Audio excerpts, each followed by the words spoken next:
nombre del Señor Jesucristo. Verdad digo en Cristo, no miento. Y mi conciencia me da testimonio en el Espíritu Santo, que tengo gran tristeza y continuo dolor en mi corazón.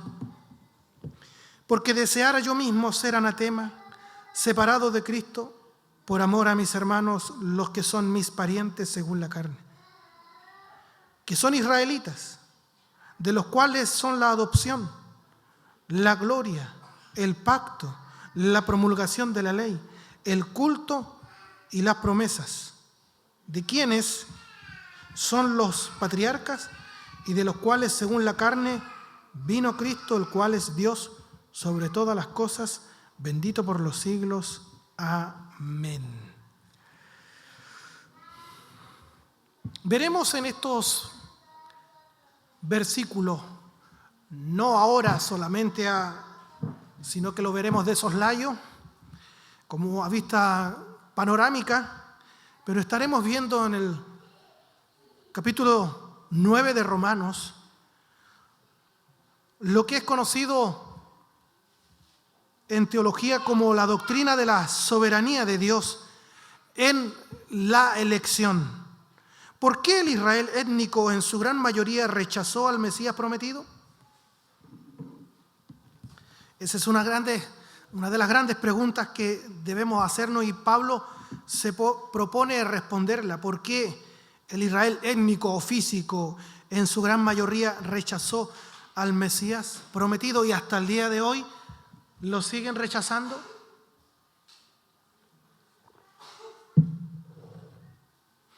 Romanos capítulo 9, 10 y 11. Algunos teólogos creen que estos capítulos deberían estar al final de la carta. O sea, del capítulo 8 pasar de inmediato al capítulo 12. Lo natural debería ser es que se siguieran con los capítulos 12 al final y esta sección de manera separada.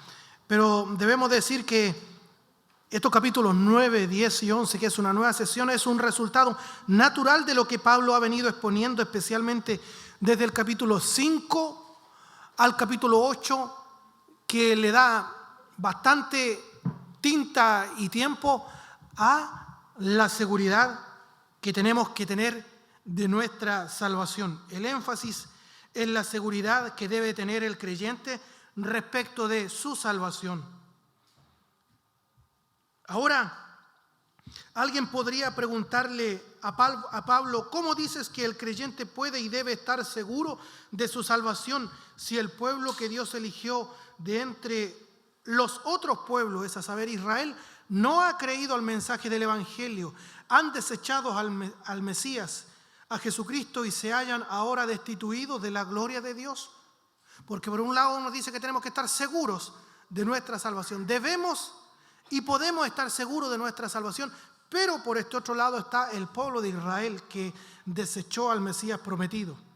Ellos que pensaban y estaban seguros que eran el pueblo de Dios. Preguntas: ¿dónde quedó tal seguridad que profesaban? ¿Dónde quedaron las promesas que Dios le había dado? Pablo, ¿cómo puedes decirnos que el creyente puede y debe estar seguro viendo lo que ha acontecido a Israel? Esta es la cuestión que el apóstol Pablo aborda en esta sección de la epístola. Romanos capítulo 9 del 1 al 5. Dice el verso 2 que él tiene una gran tristeza y continuo dolor. Algunos pensarán que los judíos no aceptaban que los gentiles pasaran a ser parte del pueblo de Dios. Por eso que Pablo tenía una gran tristeza. No una tristeza seca, sino que una gran tristeza y un continuo dolor. No porque los judíos no aceptaran a los gentiles como parte del pueblo de Dios, sino que Pablo sentía una gran tristeza y profundo dolor porque sus conciudadanos habían rechazado a Cristo. Ese será el dolor continuo, la gran y profunda tristeza de Pablo, que sus conciudadanos, que sus paisanos habían rechazado al Cristo y por ende se hallaban en un estado de condenación reservados para la ira de Dios. El dolor de Pablo se incrementa al recordar que Israel ha sido privilegiado con la revelación especial de Dios a través de los beneficios que Pablo expone desde el verso 3 en adelante. ¿Qué dice el verso 3 al 5? Porque deseara yo mismo ser anatema, separado de Dios, maldito de Dios, separado de Cristo por amor a mis hermanos, los que son mis parientes según la carne, que son israelitas, de los cuales son la adopción, la gloria, el pacto, la promulgación de la ley, el culto y las promesas. Volveremos en su momento a desglosar toda la riqueza de conocimiento e información que hay en estos versículos del 1 al 5, pero vamos en esta vista panorámica. Cada una de estas gloriosas verdades que habían disfrutado los judíos tenían como propósito señalar a aquel que vendría, pero no les sirvió de nada. Cuando vino el Mesías, ellos lo despreciaron. ¿Qué dice Juan capítulo 1, verso 11?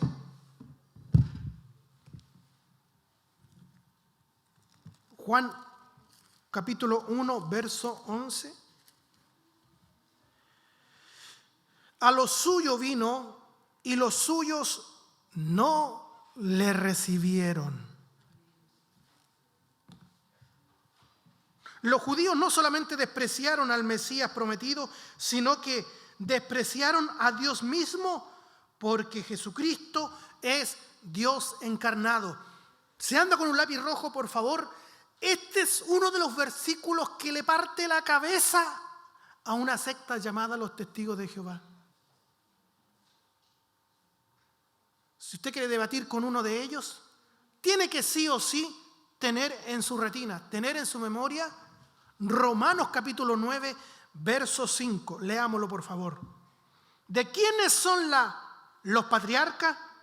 Y de los cuales, según la carne, vino el Cristo, el ungido, el Señor, el cual es Dios sobre todas las cosas, bendito por los siglos. Amén.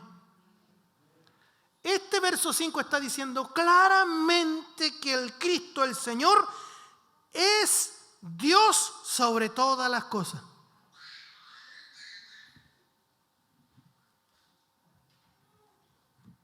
Entendemos el dolor del apóstol Pablo. Sus hermanos en la carne han despreciado el don de la salvación que Dios había provisto y se encuentran destituidos de la gloria de Dios, reservado para el día de la manifestación de la ira de Dios. Lo que le aconteció a la mayoría de los israelitas no desvirtúa la fidelidad de la palabra de Dios. Lo que ha sucedido es que muchos que creen ser parte del pueblo de Dios no lo son. Ojo, hermanos, ellos creían que por el mero hecho de ser israelitas ya estaba todo listo. Es como gran parte de la cristiandad, por comprar una Biblia y una corbata y venir y reunirse los domingos, ya está, somos parte del pueblo. Verso 6.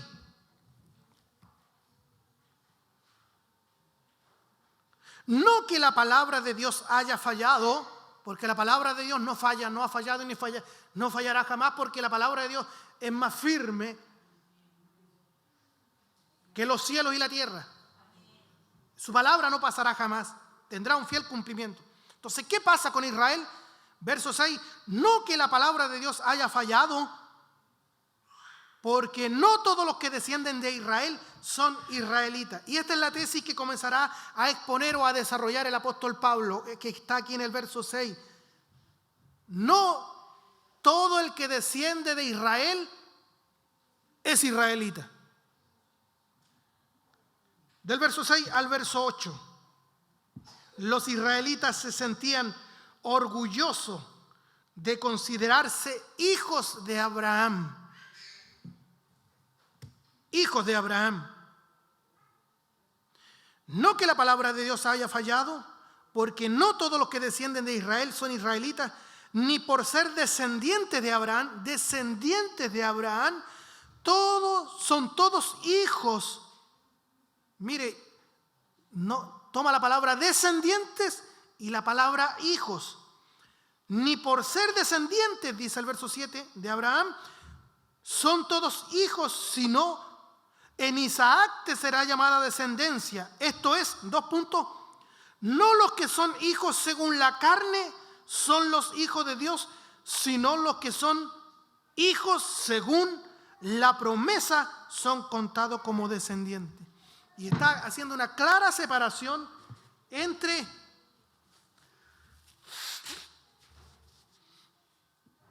los meros descendientes y los que son hijos. Está por un lado gente descendiente según la carne y por otro lado están los hijos según la promesa. No que la palabra de Dios haya fallado, porque no todos los que descienden de Israel son israelitas. Esta es la tesis que comienza a exponer a continuación el apóstol Pablo. Vayamos por favor al Evangelio según San Juan, capítulo 8, verso 33. Dice: estaba conversando el Señor Jesucristo con unos judíos que decían creer en Él, decían ser sus discípulos, pero el Señor Jesucristo los desenmascara y esa era una profesión falsa de fe. Dice el verso 33 de Juan 8. Le respondieron: linaje de Abraham somos,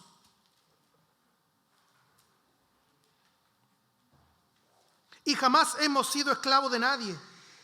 Verso 37. Sé que sois descendientes, dice el Señor Jesucristo.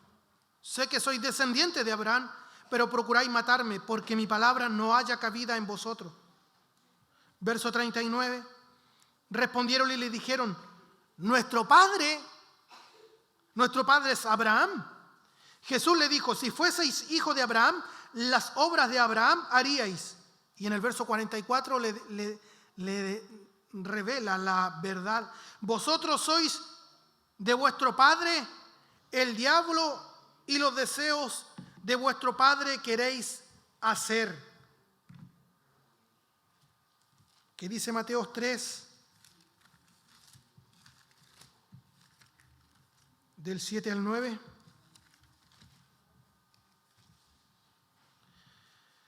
Y al ver, dice Juan el Bautista, al ver que muchos de los fariseos y de los saduceos venían a su bautismo, les decía: generación de víboras, ¿quién os enseñó a huir de la ira venidera? Haced pues frutos dignos de arrepentimiento. Y no penséis decir dentro de vosotros mismos, miren lo que le dice Juan el Bautista: a Abraham tenemos por padre, porque yo os digo que Dios puede levantar hijos a Abraham aún de estas piedras.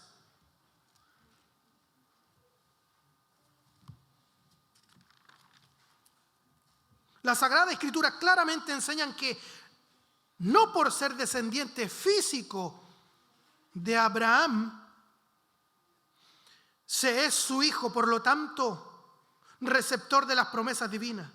Así que la palabra de Dios no ha fallado, porque las promesas están dadas no al linaje físico de Abraham, sino al linaje espiritual.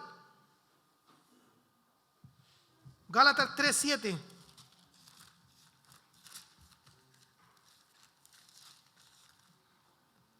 Ya usted va viendo claramente linaje físico, linaje espiritual. Gálatas 3:7 dice: sabed por tanto que los que son de fe, estos son hijos de Abraham. ¿Quiénes son los hijos de Abraham? Los verdaderos hijos de Abraham, los que son de fe. Estos son los verdaderos hijos de Abraham. Entonces, esta tesis que pretende elaborar Pablo, de que no todos los que descienden de Israel son israelitas, Pablo hará una suerte de teología bíblica. No una suerte, sino que derechamente una teología bíblica respecto a las escrituras que tenía a su disposición en aquel entonces cuando estaba escribiendo la carta a los romanos. Es a saber, el Antiguo Testamento hace una teología bíblica paseándose por la Escritura para demostrar esta tesis. ¿Cuál es la tesis? Que no todos los que descienden de Israel son israelitas. Pasaremos por la época patriarcal, por la época del Éxodo, la época de Moisés, por el soberano alfarero y por la época de los profetas. ¿Qué dice Romanos 9:9? Porque la palabra de la promesa es esta: por este tiempo vendré, dice Dios, y Sara tendrá un hijo. Sara tendrá un hijo. Abraham quiso ayudar a Dios, lo estropeó todo, porque Dios no va a permitir que el hombre intervenga en su obra divina, en su obra sobrenatural, en su soberanía. Y él pretende ayudar a Dios. Y sabemos que toma a su sirvienta Agar, la esclava, y duerme con ella y nace Ismael. Pero Dios le había dicho: no, Sara tendrá un hijo.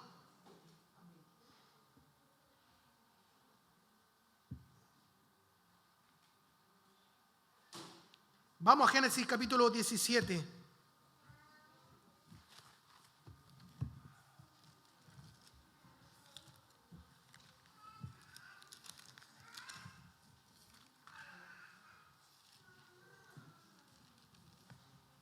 Verso 15.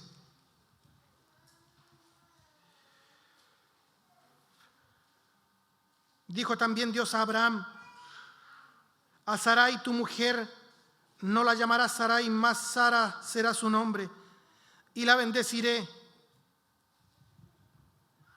Y también le daré a ella hijo. Sí, la bendeciré, y vendrá a ser madre de naciones. Reyes de pueblos vendrán de ella.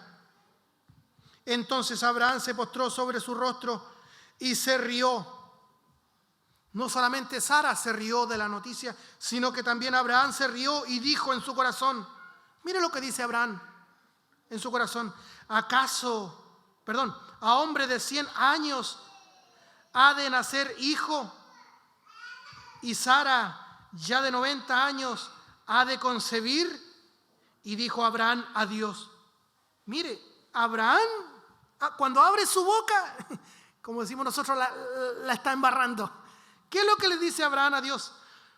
Le dice lo siguiente: ojalá Ismael viva delante de mí. ¿Se da cuenta en quién tenía puesta la esperanza? En su hijo Ismael. Pero la escritura dicen que nos revela que Agar y su hijo Ismael es el monte Sinaí que da hijos para, una sola palabra, para esclavitud. Por eso me hace ruido, me hace mucho ruido cuando iglesias le ponen nombre a su iglesia Monte Sinaí o Monte Oré, porque el Monte Sinaí simboliza la ley, que nadie la pudo cumplir, el pacto de obra, y que más que para poder cumplir la ley vino para que nosotros echáramos de ver que era imposible que nosotros pudiéramos cumplir esa ley y que corriéramos rapidito a la cruz de Cristo, porque es el único que pudo cumplir la ley. Entonces, Monte Sinaí significa hijos para esclavitud. Sin embargo, Sara y su hijo Isaac es el monte en Jerusalén, el cual da hijos no para esclavitud, sino que somos hijos de la libre. Pero mire lo que dice Abraham a Dios: ojalá Ismael viva delante de ti. Dios debe decir que tengo que tener paciencia con Abraham. Si le estoy diciendo: Sara te dará un hijo, él seguía poniendo la esperanza en su hijo Ismael y dice: ojalá Ismael viva delante de mí. Respondió Dios: ciertamente Sara, ¿te queda claro? Sara, no Agar, Sara tu mujer te dará a luz un hijo y llamarás su nombre Isaac. y confirmaré mi pacto con él como pacto perpetuo para sus descendientes después de él. Respecto a Ismael, y en cuanto a Ismael, también te he oído, he aquí que le bendeciré y le haré fructificar y multiplicar mucho en gran manera. 12 príncipes engendrará y haré de él una gran nación. Bendición material, por supuesto, para él le va a ir bien. Pero en Isaac te será llamada descendencia. Mas yo estableceré, verso 21, mas yo estableceré mi pacto con Isaac, el que Sara te dará a luz. Hoy le ha dicho como por tercera o cuarta vez ya. El que Sara te dará a luz por este tiempo, en el año que viene.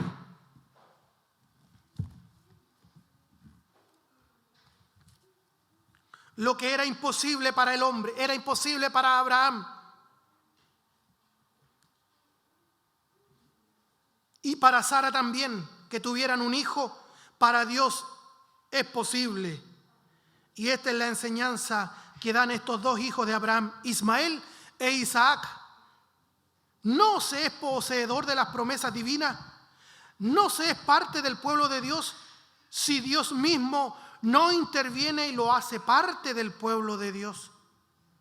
Esto es un asunto de Dios. Detrás de esto está la elección de Dios.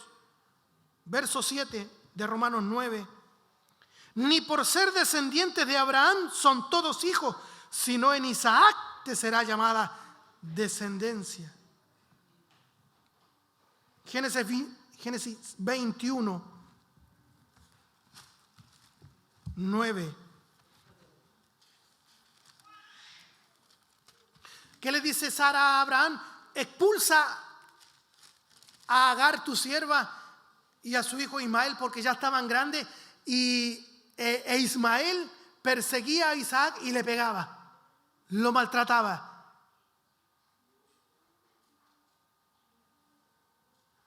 Y Sara le pide a Abraham que lo expulse, y él, como un varón obediente, para llevar el baile en paz,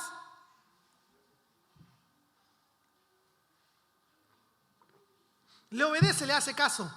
Pero es que Dios también ayuda a Sara. Entonces Sara pide a Abraham que expulse a Ismael. Génesis 21, 9. Y vio Sara que el hijo de Agar, la egipcia, el cual ésta le había dado a luz a Abraham, se burlaba de su hijo Isaac. Por tanto dijo a Abraham: echa a esta sierva y a su hijo, porque el hijo de esta sierva no ha de heredar con Isaac, mi hijo. Esas palabras son importantísimas, son muy decidoras. Este dicho pareció grave en gran manera a Abraham a causa de su hijo. ¿Por qué le parece grave a Abraham este dicho de Sara? Porque seguía teniendo la esperanza y la expectativa en Ismael. ¿Cómo lo vamos a echar? Este dicho le pareció grave en gran manera a Abraham a causa de su hijo. Entonces dijo Dios a Abraham, verso 12, es Dios quien le dice a Abraham: no te parezca grave a causa del muchacho y de tu sierva. En todo lo que dijere Sara, oye su voz, porque en Isaac te será llamada descendencia. Dios le dice a Abraham que en Isaac es en Isaac que se cumplirá la promesa. Estamos viendo la época patriarcal. La Sagrada Escritura enseñan que no todos los descendientes de Abraham eran poseedores de las promesas divinas. Alguien podría decir lo siguiente: lo que pasa es que Ismael no se hace acreedor de las promesas de Dios porque era hijo de una esclava egipcia. Pero si hubiera sido hijo de Sara, también sería heredero como Isaac. Podríamos pensar, ¿cierto?, fácilmente. Y podríamos decir, aquí hay un acto claro y abierto de, ¿cómo se llama la palabra? Discriminación. Porque pobrecito Ismael, ¿qué culpa tiene él si él es un hijo de una esclava? Pero si hubiera sido hijo de Sara, estaría a la par y en igualdad de condiciones con Isaac, y también él se haría acreedor de las promesas. Pues bien, el apóstol Pablo, siguiendo este recorrido de la teología bíblica para afirmar su tesis de que no todo el que desciende de Israel es israelita, pone otro ejemplo. A continuación, Pablo trae la historia de dos hijos nacidos en una misma madre, y aquí se pone mucho más interesante la historia. Jacob y Esaú. Verso 10 al verso 13 de Romanos 9. ¿Qué dice? Y no solo esto, sino también cuando Rebeca concibió de uno, de Isaac, nuestro padre, mire lo que dice entre paréntesis, pues no habían aún nacido, ni habían hecho aún ni bien ni mal, se refiere a Esaú y Jacob, para que el propósito de Dios, conforme a la elección, permaneciese no por las obras, sino por el que llama. Se le dijo: el mayor servirá al menor, como está escrito: a Jacob amé, mas a Esaú aborrecí. Este versículo que saca chispas, que causa escozor, que algunos rasgan vestiduras, pero vamos viendo. La pregunta que cae de cajón es: ¿por qué Dios escogió a Jacob y no a Esaú? La respuesta que da Pablo en estos versículos es que no era por algo que hubieran hecho los mellizos. ¿Por qué escoge Dios? No habían nacido todavía, no habían hecho ni bien ni mal, y Dios hace la elección. No depende de lo que haga o deje de hacer el hombre. ¿Se da cuenta? ¿Estamos claros hasta ahí? Estamos nadando en aguas densas, profundas. Me alegro que se interese, esté atento y tomando nota. ¿Por qué escogió Dios a Jacob y no a Esaú? La respuesta que da el apóstol Pablo es que en estos versículos no era por algo que hubiesen hecho los mellizos. Esta elección se da antes de su nacimiento para dejar en claro, muy en claro, que no es por nada especial que hubiesen uno y no en otro, sino porque a Dios le plació escoger a uno y al otro no. ¿Por qué le negamos a Dios, el creador del universo, dueño de todas las cosas, el único Dios vivo y verdadero, y nosotros de ahí para abajo solamente somos sus criaturas? ¿Por qué le negamos a Dios el derecho de escoger?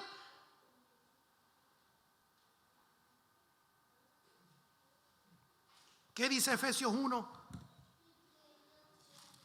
Hemos pasado tantas veces por Efesios,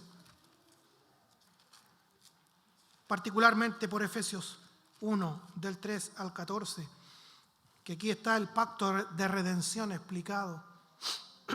¿Qué dice Efesios 1, del 3 al 6? Bendito sea el Dios y Padre de nuestro Señor Jesucristo, que nos bendijo con toda bendición espiritual en los lugares celestiales en Cristo, según nos escogió en Él antes de la fundación del mundo, para que fuésemos santos y sin mancha delante de Él, en amor, habiéndonos predestinado para ser adoptados hijos suyos por medio de Jesucristo, según el puro afecto de su voluntad, y todo para alabanza de la gloria de su gracia. Según el puro afecto de su voluntad. ¿Cuál es el parámetro por el cual Dios elige a uno y a otro no? ¿Es que previó algo bueno en él? No, Dios elige según el puro afecto de su voluntad. No es como muchos postulan y creen en la actualidad. Dios me eligió a mí, Dios eligió a mi hermano, Dios eligió a mi esposa, Dios lo eligió a usted por la presencia de Dios. Dios previó de que yo a tal edad iba a creer en Él o iba a creer en el Evangelio. No, eso es desvirtuar lo que está enseñando el apóstol Pablo. Pablo no está enseñando eso de que Dios previó que yo iba a creer en Él, yo me iba a inclinar a Él, por Él, yo iba a escoger a Cristo, por lo tanto Él me escogió a mí, porque Él sabía ya que yo lo iba a escoger a Él. No es lo que está diciendo ni enseñando el apóstol Pablo. Bendito sea el Dios y Padre de nuestro Señor Jesucristo, porque Él nos escogió según el puro afecto de su voluntad. Nada más. No es que Él previó que nosotros íbamos a creer en Él y por eso Él nos eligió. No hay nada dentro del hombre que mueva a Dios a escogerlo. ¿Parece rudo eso? Eso tira nuestro ego y nuestro orgullo donde tiene que estar, en el suelo, bien pisoteado. No hay nada dentro del hombre que mueva a Dios a escogerlo. ¿Cuántas veces escuchamos? Dios me trajo aquí, algo bueno habrá visto en mí. ¡Oh, qué soberbio, hermano! ¡Qué grande el orgullo humano! Para algo me necesitaría el Señor. Voy a ver para qué me quiere el Señor. Algo bueno habrá visto en mí el Señor. Por favor, Dios nos eligió no porque hayamos hecho o dejado de hacer algo, sino que nos eligió según el puro afecto de su voluntad. No hay nada dentro del hombre que mueva a Dios a escogerlo. Es según el puro afecto de su voluntad. Dios no tiene dos pueblos, uno espiritual y otro carnal. Dios solo tiene un pueblo que Él eligió antes de la fundación del mundo. Alabe a Dios usted, que Dios lo haya escogido a usted. No es que la palabra de Dios haya fallado en sus promesas, es que sus promesas están dadas al pueblo que Él escogió desde antes de la fundación del mundo. ¿A cuánta gente escuchamos decir hoy en día lo siguiente? Pues si esta es la verdad, entonces Dios es un Dios injusto, que escoge a unos y a otros no arbitrariamente. ¿A cuántos hemos escuchado? ¿A cuántos de ustedes hemos escuchado decir eso también? Pues si Dios actúa así, entonces Dios es injusto. ¿Por qué escoge a uno y a otros no lo escoge? No se trata de injusticia en Dios. ¿Qué dice el verso 14 de Romanos 9? ¿Qué pues diremos? ¿Que hay injusticia en Dios? En ninguna manera. Si Pablo estuviese enseñando que aquellos que son pueblo de Dios son aquellos que Dios previó que elegirían creer en Él, que por esa razón son elegidos, no habría esta reacción de rechazo e indignación. No existiría este versículo 14 que señala la injusticia o de injusticia a Dios. Diríamos, está bien que Dios elija a este hombre porque Él creyó en Él, o sea, en Cristo. Por eso Dios lo eligió. Pero eso no es lo que la Escritura está enseñando. Queridos hermanos, no podemos ignorar el estado del hombre desde su nacimiento. Un ser culpable ante Dios y corrupto en su naturaleza, aborrecedor de la voluntad de Dios y amante del pecado. Así que la elección de Dios no se relaciona con un acto de injusticia, porque ningún hombre merece ser elegido por Dios. Esa es la verdad de las cosas. Ningún hombre merece ser elegido por Dios. Más bien el acto de elección de Dios está relacionado con su misericordia. Tratar a alguien como no merece ser tratado. Que Dios elija de una masa corrupta como es la humanidad a algunos para ser salvos de su miserable condición y destino eterno, no es injusticia, eso es misericordia. La misericordia no es una obligación. Si fuese obligación, ya no sería un acto de misericordia. Querido hermano, nadie, absolutamente nadie, tiene derecho alguno a la misericordia de Dios. Si lo tuvieran, ya no sería misericordia, debido a que la paga del pecado es muerte. Romanos 6:23. Lo impresionante no es que Dios no extienda su compasión a todos, sino que sí la extiende a algunos. En una oportunidad a Charles Spurgeon, este predicador inglés, predicando acá de la elección de Jacob por sobre Esaú, y este versículo que no nos deja de llamar la atención: a Jacob amé, más a Esaú aborrecí. Una señora le dijo a Spurgeon: no puedo entender este versículo. Y el predicador le dijo: yo tampoco lo puedo entender. A propósito, hermana, le dijo, ¿qué parte de este versículo, a Jacob amé y a Esaú aborrecí, qué parte no entiende?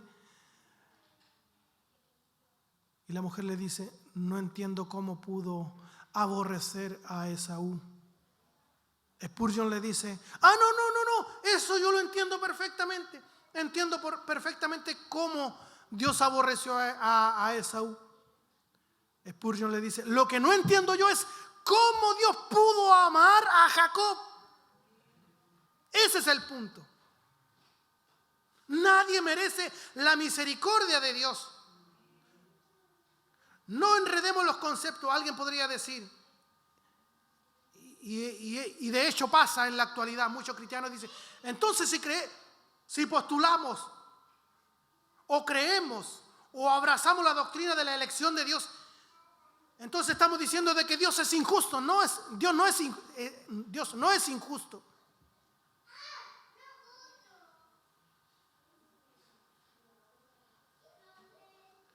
Si Dios tuviera que ser justo con toda la raza humana, con toda la humanidad, ¿cuál sería el destino eterno de toda la humanidad? Si Dios tuviera que ser justo, tendría que ser la condenación eterna de todos los hombres, desde Adán hasta el último hombre.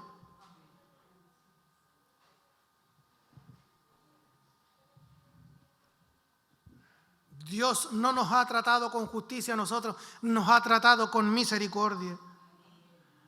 Spurgeon le dice a la mujer: yo entiendo perfectamente que Dios aborrezca a Esaú. Lo que yo no entiendo es cómo Dios pudo amar a Jacob.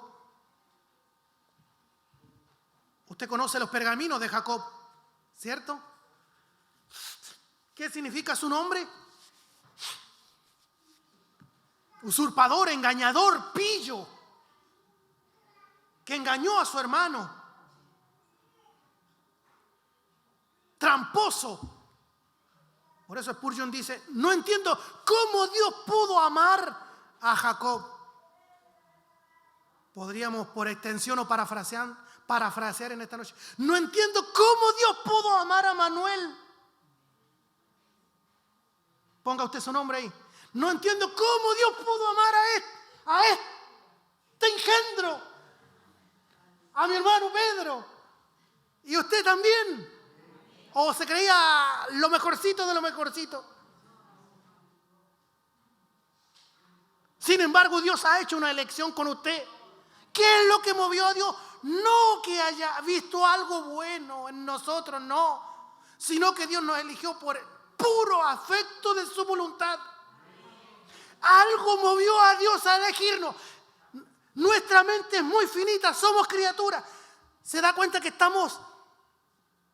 nos estamos sumergiendo en doctrinas tan profundas, tan maravillosas?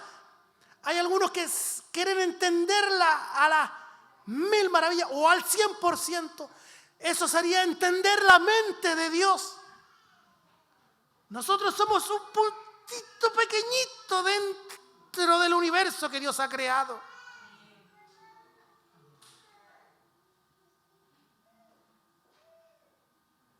Alabado sea el nombre del Señor.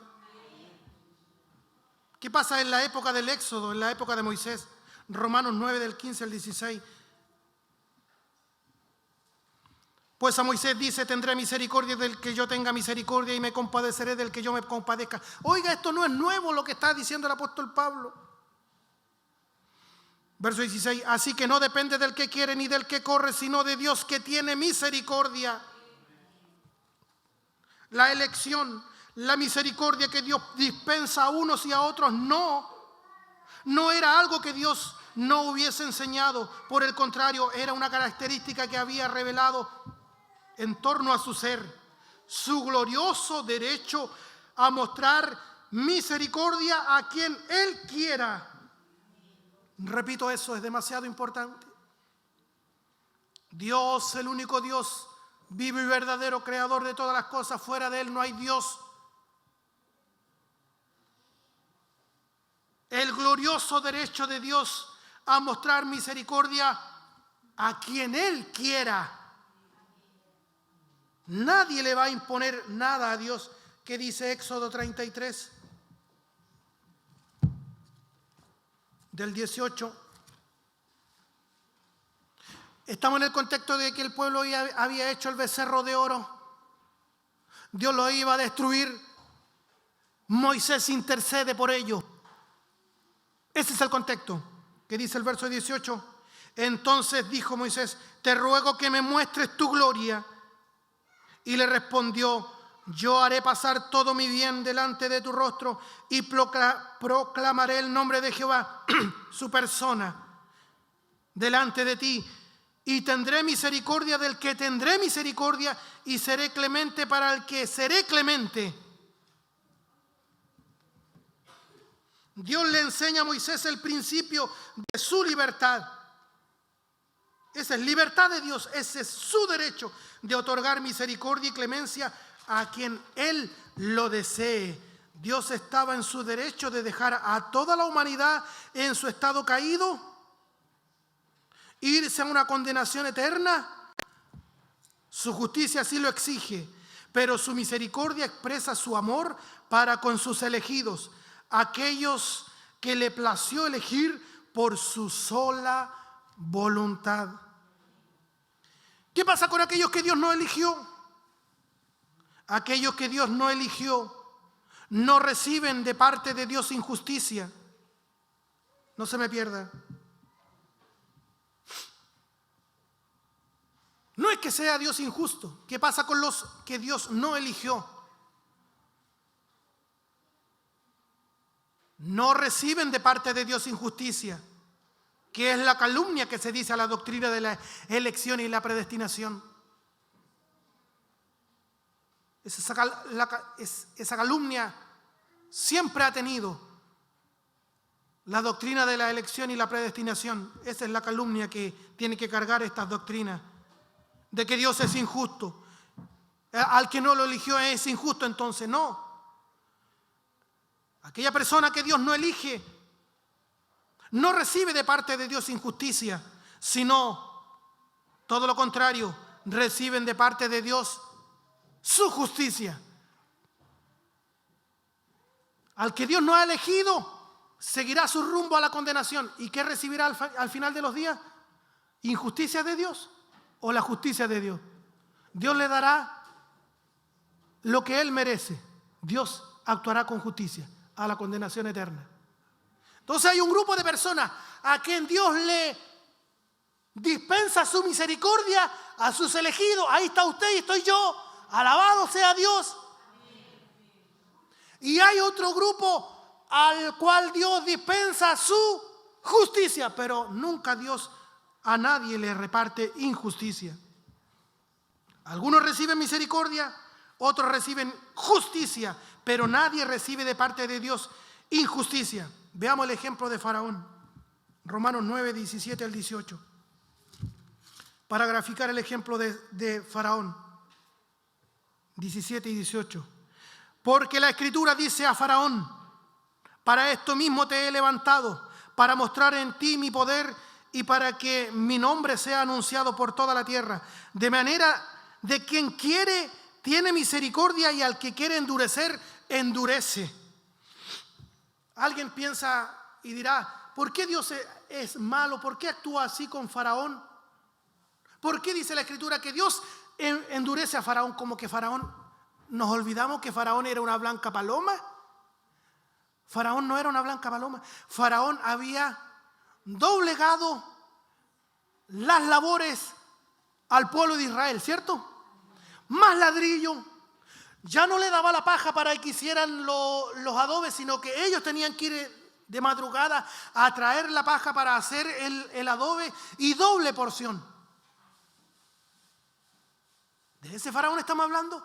Estamos hablando de ese faraón que mandó a matar todos los niños, porque ahí pensaba que iba a darle muerte a Moisés, ¿cierto? Entonces, no era una blanca paloma. ¿Qué dice Romanos capítulo 1? Que es la radiografía del corazón del hombre en todo tiempo. Hoy más que nunca, como que es más palpable esta radiografía. Romanos 1, verso 24. Por lo cual Dios también lo entregó a la inmundicia. Cuando dice que Dios lo entregó, tenemos que entender que Dios lo deja seguir en su curso de maldad. Porque en su gracia común, Dios frena el pecado, ¿cierto? La maldad del hombre, pero llega a un punto, como dice aquí, por lo cual Dios los entregó a la inmundicia, deja correr su pecado para que reciban sus consecuencias en la concupiscencia de sus corazones, de modo que deshonraron entre sí sus propios cuerpos. Verso 26. Por eso Dios nuevamente dice, los entregó a pasiones vergonzosas. Verso 28. Y como ellos no aprobaron tener en cuenta a Dios, Dios los entregó a una mente reprobada para hacer cosas que no convienen.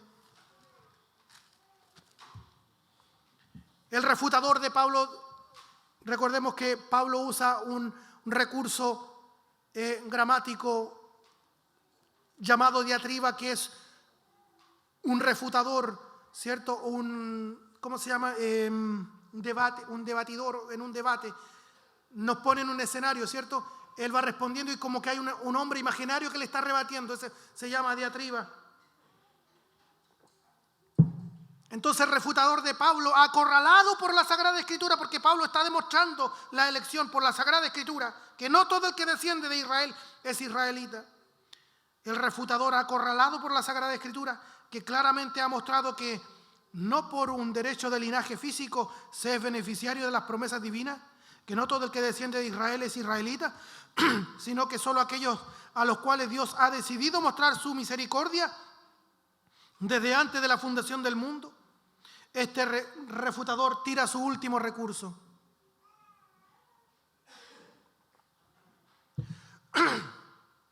¿Cuál es el último recurso de este refutador imaginario? Y siempre el último recurso del hombre es echarle la culpa a Dios.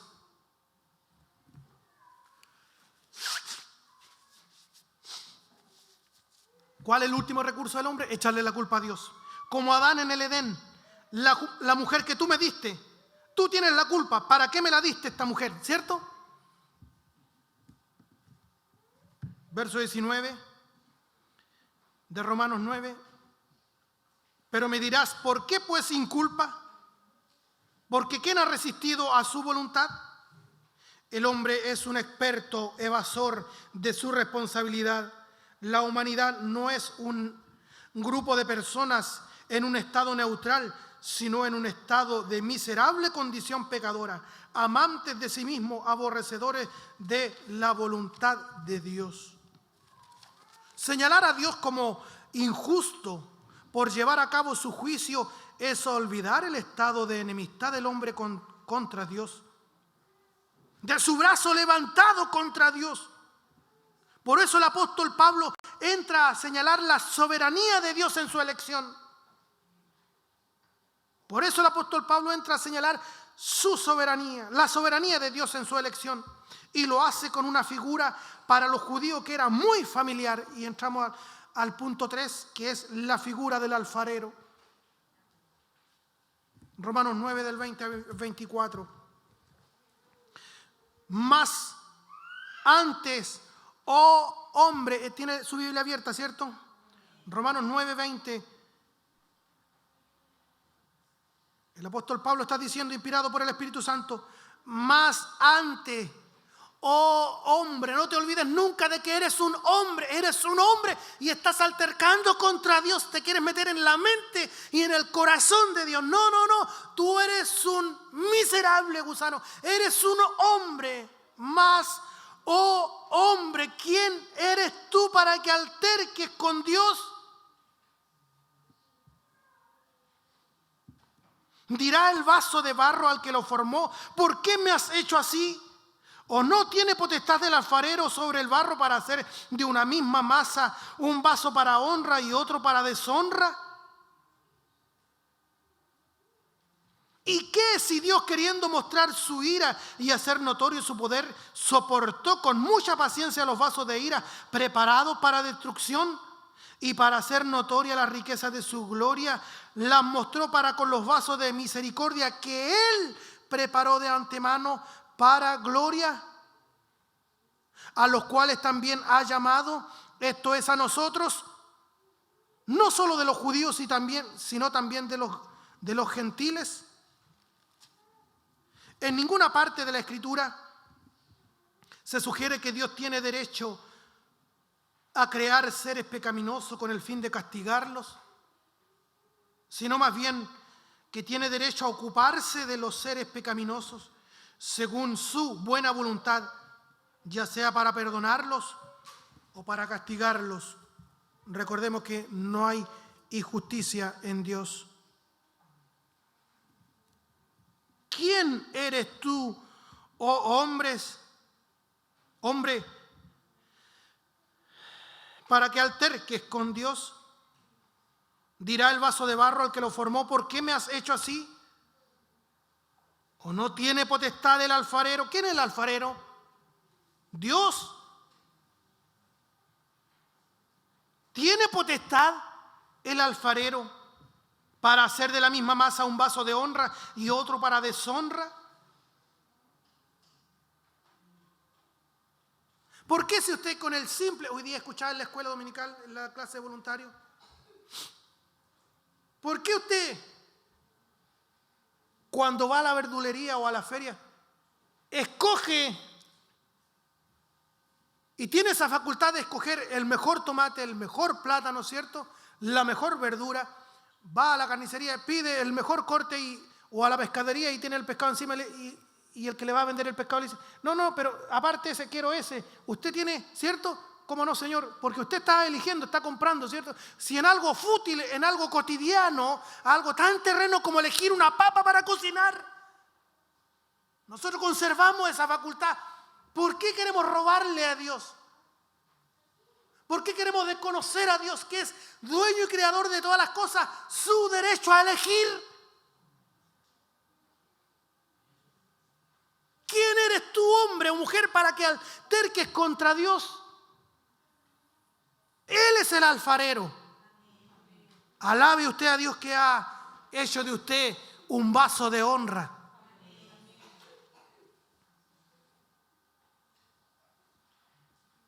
¿Cómo yo sé que usted es un vaso de honra? ¿Cómo yo sé que usted es un elegido? ¿Cómo yo sé que usted es un predestinado? ¿Cómo sabe el pastor si aquí hay puras ovejas o puros cabritos? ¿Cómo sabe eso el pastor?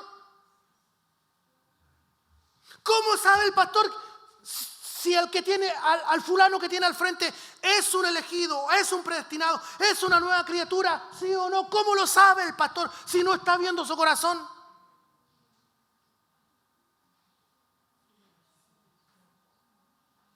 Si usted dice que es un elegido, un predestinado, si usted dice que es un hijo de Dios, debe caminar como hijo de Dios. Tiene que estar en este proceso de santificación. Ninguno que diga que es hijo de Dios, que no se le ve este proceso de santificación, a lo mejor se está engañando a sí mismo. Revise bien su fe. Pero eso es lo que Desde la época de la primitiva iglesia, los apóstoles miraban, ¿cierto? Y Pablo señaló: a Julano, a Sutano y Berengano los entregué a Satanás para que aprendan a no pecar, y daba los nombres, ¿cierto? ¿Qué pasa con la época de los profetas? El cuarto punto, por así decirlo, para probar su tesis de que no todo el que desciende de Israel es israelita. Romanos 9, 25 al 29. Como también en Oseas dice: llamaré pueblo mío al que no era mi pueblo, Oseas 1:10, y a la no amada, amada. Y en el lugar donde se les dijo: vosotros no sois pueblo mío, allí serán llamados hijos del Dios viviente. Pablo quiere demostrar que no era sorpresa que los gentiles ahora son parte del pueblo de Dios. No era sorpresa. ¿Cuál era la sorpresa? ¿De que la mayoría de los judíos hubieran rechazado al Señor? Los profetas también lo habían dicho. En especial Isaías, dice el verso 27. También Isaías clama tocante a Israel: si fuera el número de los hijos de Israel como la arena del mar, tan solo el remanente será salvo. Porque el Señor ejecutará su sentencia sobre la tierra en justicia y con prontitud. Y como antes dijo Isaías: si el Señor de los ejércitos no nos hubiera dejado descendencia, como Sodoma habríamos venido a ser, y a Gomorra seríamos semejantes.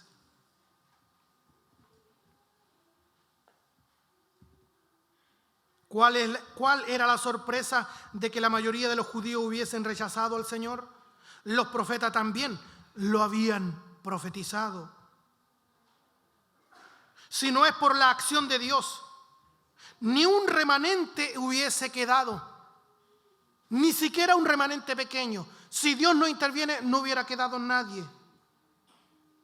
El pueblo de Dios no surge por la voluntad humana, como lo pretendió hacer Abraham con su hijo Ismael. El pueblo de Dios no surge por voluntad humana, sino por la elección divina. Y es a este pueblo que Dios ha elegido desde antes de la fundación del mundo. Es a este pueblo que van dirigidas todas las promesas de Dios. A modo de resumen, voy entrando en la hoja final para que no... anduve bien con el tiempo ahora. Juan 1, del 9 al 13, a modo de resumen.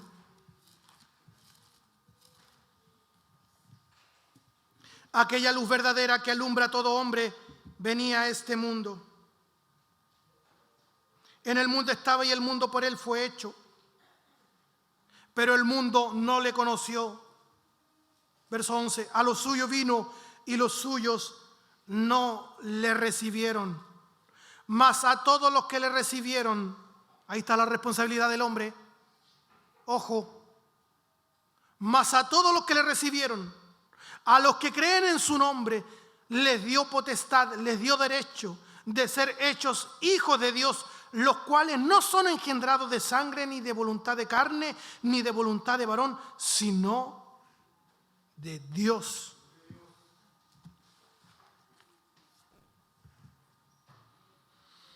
Los hijos de Dios no nacen por una intención humana. Acabamos de leer el versículo. Los hijos de Dios no nacen por una intención humana.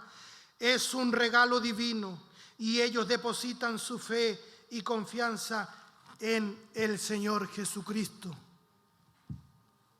Entender que Dios nos eligió de la gran masa de la humanidad caída nos lleva a vivir humillados.